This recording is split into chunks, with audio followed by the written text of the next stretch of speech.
We're actually going to start out, and I'm going to go to slide number 3.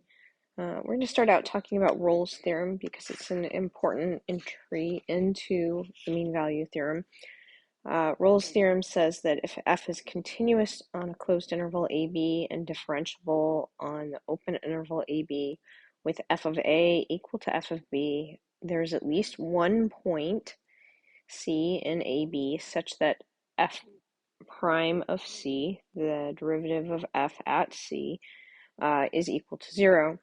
So if we go back and we kind of look at the previous figure there from the first page, what we're seeing here is that I have f of A equal to f of B. F of A is equal to f of B.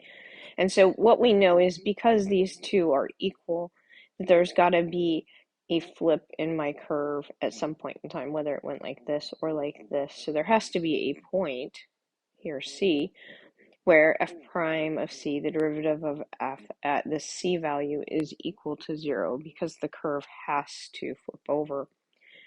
Now, if we take a look at why the continuity part of that is important, if you page forward and look at figure 4.14, what you see here is there's several possibilities where we have an f of A and an f of B where they are both equal here and here over on this one.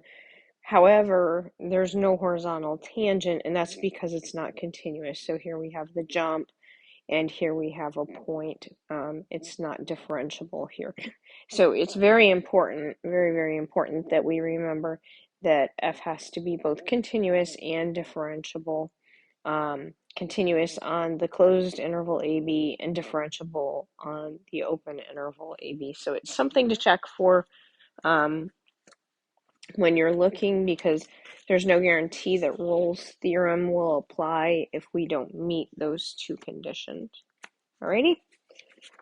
Okay, so if we want to next imagine, and let's do an application here a bit, that we have a function, which is the one that we have here, f of x is equal to x cubed minus 7x squared plus 10x. And note this is a polynomial, right? So our f function is a polynomial, which means that it is continuous and differentiable everywhere. So we've met those two requirements that we've already seen. We're going to look at this on the interval of 0 to 5, the closed interval 0 to 5. So we have a closed interval.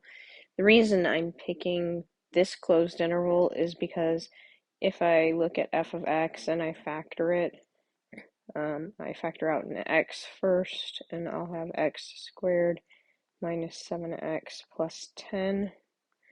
And then if I factor that, the quadratic there, I have x minus 5 and x plus, minus 2. That's a new one, a plus snuck in. All right, that means that I have zeros here at x equal, so I'm going to write zeros, maybe.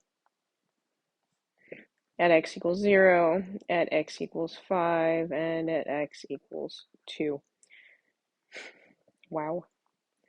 All right, so I picked the closed interval 0 to 5 because I know that I've got a couple of cases here where my f of x term equals 0.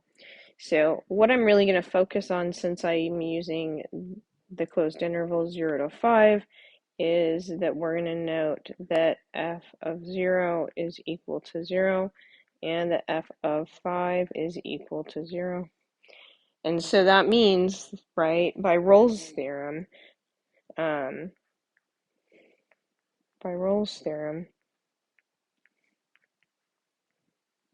I know there has to be, there is a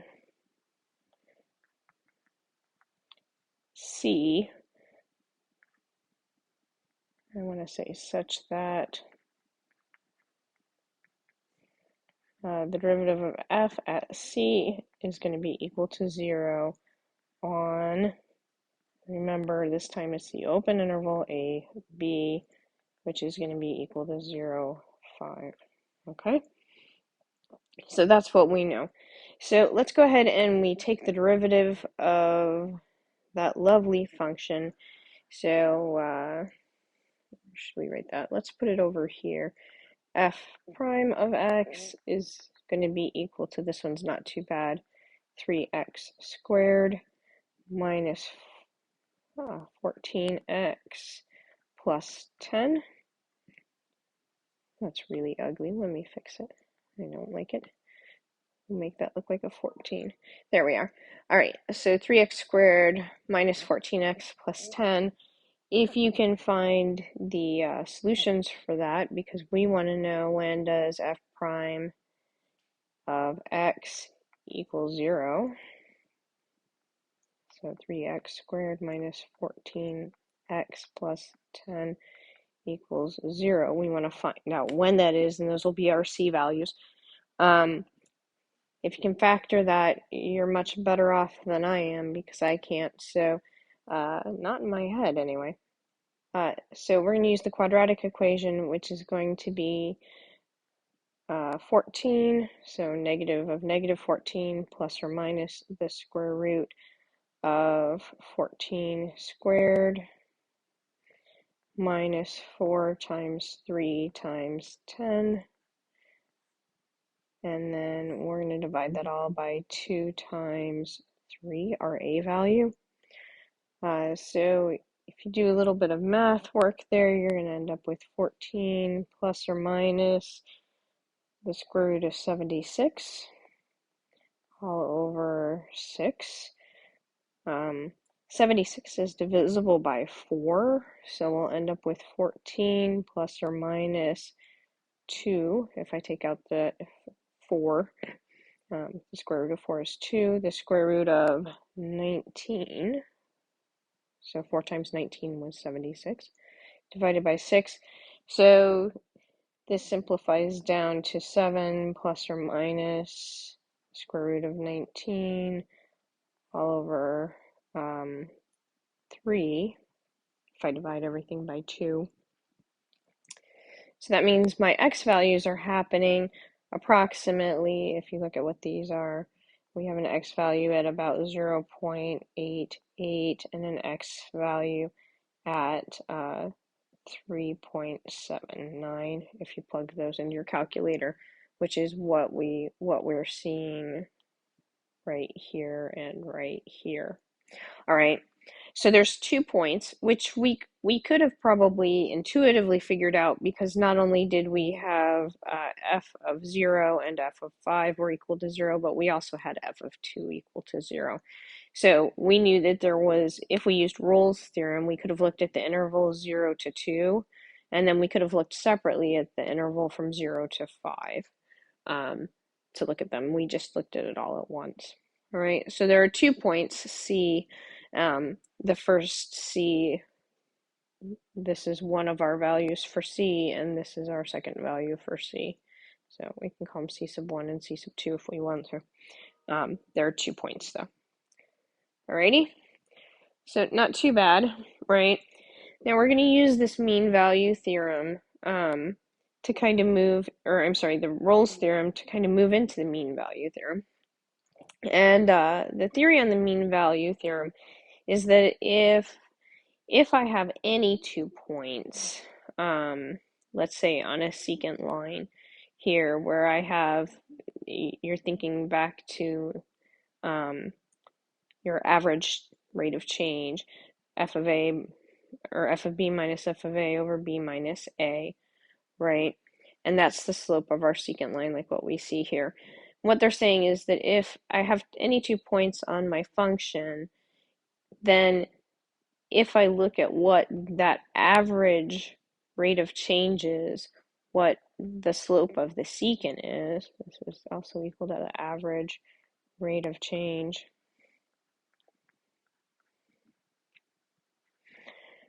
that there's got to be in between them a tangent line that has the same slope.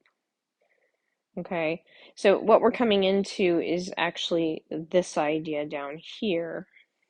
All right, that there's got to be a point on the function somewhere in between where the derivative of f at c is equal to the slope of that secant line, or the average rate of change between a and b. All right, so let's take a look at the mean value theorem. This one's a pretty big one.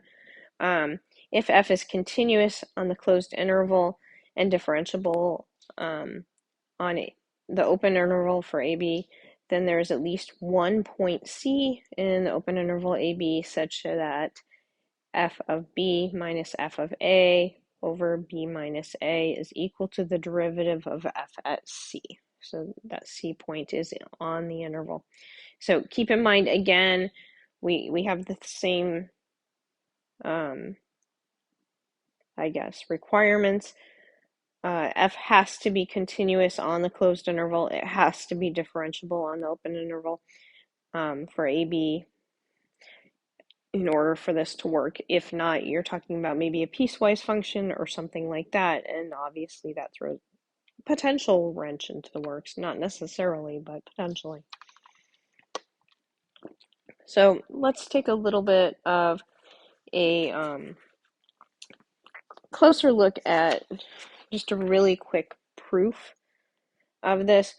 What we've done here is, if we say we have a point right here that's f of A, and obviously since that's at A, and here we have a point that's f of B, then if I define that secant line to be a new function, L of x, okay, so it's going to have the slope of the secant, then I can create a new, a brand new function, another new function, I guess, such that we're finding the difference between our f function, our function f, and our function L.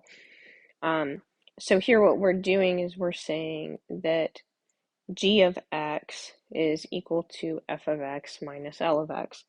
And what this is going to do is allow me to use the mean, or the Rolle's theorem, to prove the mean value theorem.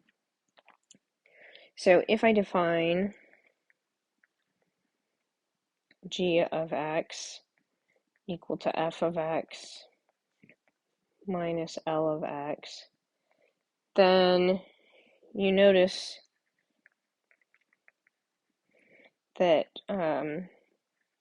g of A is going to be equal to f of A minus L of A, which is going to be equal to 0, because they're the same point, right? And you're also going to notice that g of B is going to be equal to f of B minus L of B, which is also going to be equal to 0, because again, it's the same point. So by Rolle's theorem, right, because I have g of A equal to g of B, then I know there has to be, by Rolle's theorem,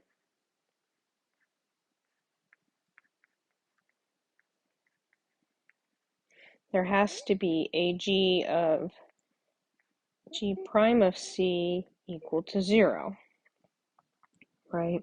So I know there has to be something on the open interval AB where g prime of C, or the derivative of g with respect to C, is equal to 0. So let's take a little closer look at that. If I take the derivative of g, then what I'm looking at is g prime of x is just equal to, by our addition laws for derivatives, f prime of x minus L prime of x, right? And so we know then that there has to be a g prime, a derivative of g at C, equal to the derivative of f at C minus the derivative of L at C, and they have to equal 0. And that comes right from here, all right? So if I solve this, then I find that the derivative of f at c is going to be equal to the derivative of L at c, right? And I already know that the rate of change of L, right, because of what L is, the rate of change of L, I know that L prime of C is just going to be equal to, or rather L prime in general, because it's just, let's make that of X. L prime of X, because it's a line, is going to be equal to f of b minus f of a all over b minus a. So what we've shown here is that means that f prime of c is equal to that, and so there is some point in there, in between there, where we end up with a derivative that goes back to our Rolle's theorem, a derivative for our function that's equal to the secant slope, okay? Or the average rate of change, depending on how you want to look at that. Alrighty? So let's take a look at an example. The example here is what's called a lapse rate. So the lapse rate is the rate at which a temperature is decreasing in the atmosphere as we increase in altitude. So typically we report them in units of degrees centigrade per kilometer, and it's defined by a function called gamma. And the gamma function is just negative d dt, or negative dt dz. And here our T is the temperature.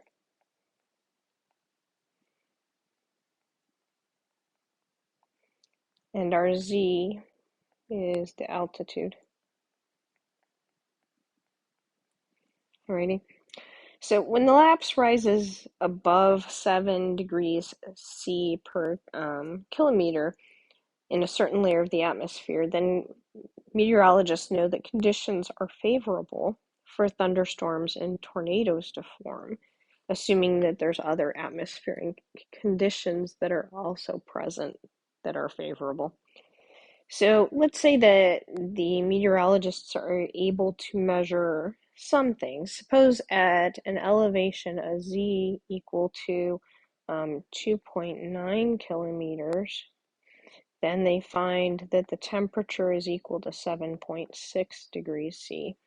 And suppose at an elevation z equal to 5.6 kilometers, that the temperature is at negative 14.3 degrees C. We can use the temperature function to try to find out whether or not conditions are favorable for tornadoes or thunderstorms to form. So what we're really interested in here is how the temperature is changing with the altitude. One thing to note is that, according to the resource from our book, the temperature function is continuous and differentiable at the altitudes that we're interested in. So we have met those two qualifications that I keep harping on. So here what we're going to look at is we're actually going to look at the slope of that secant line. So we're going to look at f of b minus f of a all over b minus a. And that's going to be, in this case, we're going to take negative 14.3 minus 7.6 over 5.6 minus 2.9. And what we're going to end up with is negative 8.1 degrees C per kilometer. Okay, so by the mean value theorem, and this is a great application of it, then we know there's a point somewhere on AB, somewhere between 2.9 kilometers and 5.6 kilometers, there's at least one altitude where dt dz is equal to negative 8.1 degrees C per kilometer, right? So we know that based on the mean value theorem. If we look back over at our gamma, then what we find is gamma is equal to negative dt dz, which I can't say, which is going to be 8.1 degrees centigrade per kilometer, which is greater than the 7 degrees centigrade per kilometer that we look for indicating potential severe weather. So that would indicate that there is potential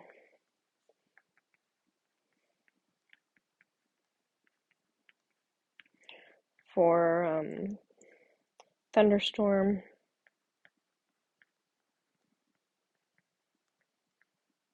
and tornado formation, at least from this particular indicator, right? So even though we don't know all of the temperatures at all of the altitudes, the meteorologists are able to use the mean value theorem to find that there must be an altitude somewhere in between 2.9 kilometers and 5.6 kilometers where conditions are favorable for there being thunderstorm or tornado formation. And so it really helps us from the standpoint of trying to look at what's happening between 2 points when we don't have the function precisely defined at a given moment in time. Alrighty. So if you look at the picture here, it's really showing kind of the similar thing. Here we have our 7.6 degrees at our altitude of 2.9 kilometers, which is 2,900 meters. And up here we have the lower temperature at the higher altitude. Don't be confused, your altitude's going up here on the z-axis. So you can see that they wrote out the average rate of change. That's the same as our f of b minus f of a over b minus a. It also is what we know then from the mean value theorem that there's got to be at least one tangent line with an equivalent slope. There could be more than one, all right? Keep that in mind. We don't know what the temperature function is between, so it could happen multiple times where we have multiple altitudes where that tangent has the slope that's negative 8.1 degrees C per kilometer. Alrighty, that was a lot in a small amount of space. Let's look at one more. This one's more straightforward, just math. If we want to find out whether or not the function f of x equal to 2x cubed minus 3x plus 1 satisfies the mean value theorem on the interval negative 2 to 2, and that's the closed interval, right? Again, we note f is a polynomial, so it's continuous and differentiable everywhere, so we meet that one. The next thing I'm going to do is I'm going to look at my endpoints. So if I look at f of negative 2, what I find is that's equal to negative 9. And then if I look at f of 2, that's equal to 11. You can plug that into your calculators. So if I want to start by looking at the secant line, the slope of the secant line, and I find the slope of the secant line by taking f of b minus f of a all over b minus a. So I'm going to have 11 minus negative 9 over 2 minus negative 2, which is going to be 20 over 4, which equals 5. Okay, so the slope of my secant line, which you actually can see right here, oops, not right there, that's not the one we want to look at. The slope of my secant line, which you can see right here, is 5. So what we want to try and do is see if we can locate positions where the tangent line has a slope of 5. So whenever we talk about tangent lines, we think about taking derivatives. So if we take the derivative of f with respect to x, then we have 6x squared minus 3. And we want to try to find the locations where this is equal to 5, where it has a slope of 5. So we want 6x squared minus 3 equal to 5. So we'd have 6x squared equal to 8, and x squared equal to 8/6, which is equal to 4/3. So if I take the square root of that, then I would have possible values at plus or minus 2 over the square root of 3, which is approximately plus or minus 1.15. So what we see is that at plus or minus 1.15, so that's right here and right here, that the slope of the tangent is equal to 5. So we have shown that the function f satisfies the mean value theorem on that interval -2 to 2. Not too bad, right? Yeah, this is kind of fun stuff, so, and very useful in the end. So ramifications of the mean value theorem. The first one is kind of thinking a little bit backward. The zero derivative implies a constant function. So if f is differentiable and f prime of x, the derivative of f of x is equal to 0 at all points of an open interval I, then f is a constant function on I. So remember that if we have f of x equal to some constant value, then we know that f prime of x is equal to 0, right? So this is kind of thinking backwards and saying that if f prime is 0 at all of the points on the open interval, then the function itself was constant on that open interval. And it kind of makes sense because we'll note that f prime at whatever value c that we looked at was equal to 0, or at every value c that we looked at was equal to 0, which is also going to be equal to, by the mean value theorem, f of b minus f of a all over b minus a, because at every point it was equal to 0. So we know that since that's what the derivative was, kind of thinking backwards with the mean value theorem, then the secants must be equal to that. We also know that b minus a is not equal to 0 because b can't equal a. We have to actually have an open interval. So by this theorem, we then know that f of b is equal to f of a, right? If we just look at the top of that one, and that would indicate that the function is constant across that interval. Okay, so kind of thinking about it going backwards. Kind of along the same token, if we look at two functions that have the property that the derivative of f of x is equal to the derivative of g of x for all x on an open interval, then f of x minus g of x is equal to some constant on I, where c is a constant. So that is that f and g differ by a constant. So if we take a bit of a look at this, imagine that I have an f of x, and that's equal to 3x plus 2, and that's just a line that intersects the y-axis at 2. And let's say I have a g of x, we're going to make this easy, that's equal to just 3x.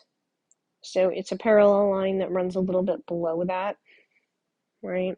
So if we examine what the derivatives of these are, then the derivative of f is going to be equal to 3, and the derivative of g is going to be equal to 3, right? So here I have f prime of x is equal to g prime of x because they're both equal to 3 for my whole open interval, for any interval that I choose for these ones because they're lines.